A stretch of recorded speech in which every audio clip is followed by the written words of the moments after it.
close. A panel of Senate lawmakers questioned key U.S. State Department personnel Tuesday, trying to get to the bottom of why U.S. Embassy personnel in Cuba have reported medical problems that some are attributing to sonic attacks in Havana. January 9, APThe mystery over a series of unexplained health attacks against foreign diplomats in Cuba deepened on Monday when Canada announced it will join the U.S. and downgrade its presence on the island. For the past year, several Canadian diplomats stationed in Havana have complained of symptoms similar to those experienced by American diplomats. On Monday, Canada's Ministry of Global Affairs said ongoing medical testing has raised the possibility of a new type of brain injury that doctors still can't define, that prompted Canada to change the classification of its embassy in Cuba to an unaccompanied post, meaning relatives of diplomats, who often fill support roles in foreign embassies, will not be allowed to travel to Cuba. The cause remains unknown but could be human-made, read a statement from Canada's Foreign Office Monday.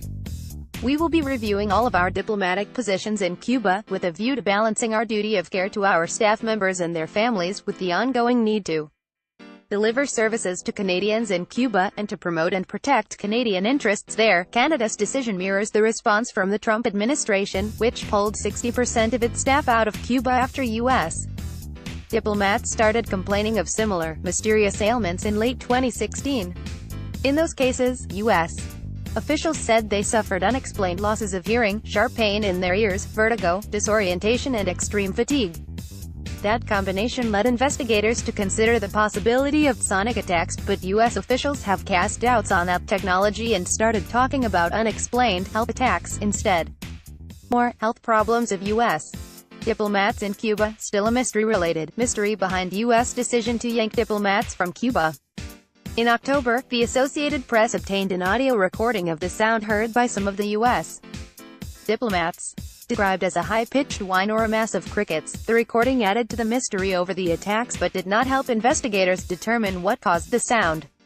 The FBI sent a team to Cuba to meet with government officials there to try to understand what's been happening. At a Senate hearing in January, State Department officials said that investigation has not yet been concluded and the cause of the ailments remains a mystery. Whatever the direct cause, several senators, including Cuban-American Sen.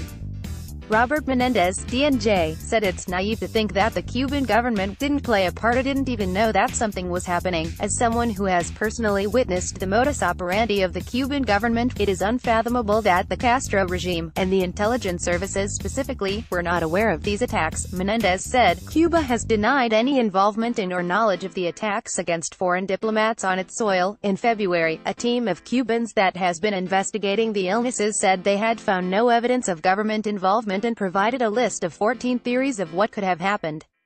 During an interview with the Miami Herald, the team listed off several possibilities, including mass hysteria brought on by the stress over the deterioration of U.S.-Cuba relations under President Trump. But the Cubans were insistent that there are no sonic devices in Cuba capable of inflicting the kind of damage described by diplomats. This type of weapon doesn't exist in Cuba. Call Ramiro Ramirez Alvarez, chief of diplomatic security at Cuba's Interior Ministry, told the Herald. The United States is the first one that would have this type of thing. They're made there, they're sold there. The last month, doctors released the first detailed medical reports on the case, but a clear diagnosis of what happened to trigger their health problems is still a mystery. The symptoms are similar to the brain dysfunction seen with concussions, specialists from the University of Pennsylvania found after testing 21 of the 24 embassy personnel believed to be impacted. In an editorial, the Journal of the American Medical Association said a conclusion remains elusive, and many potential causes for the symptoms remain possibilities. Close doctors treating the victims of unexplained health attacks in Cuba have discovered abnormalities in the brain as they've searched for clues to how U.S. embassy workers developed such a vast array of symptoms, the Associated Press has learned. December 6, APThe contributing, Doug Stanglin and Jessica Durando. Reader share the story, https://usat.ly/2qdxncf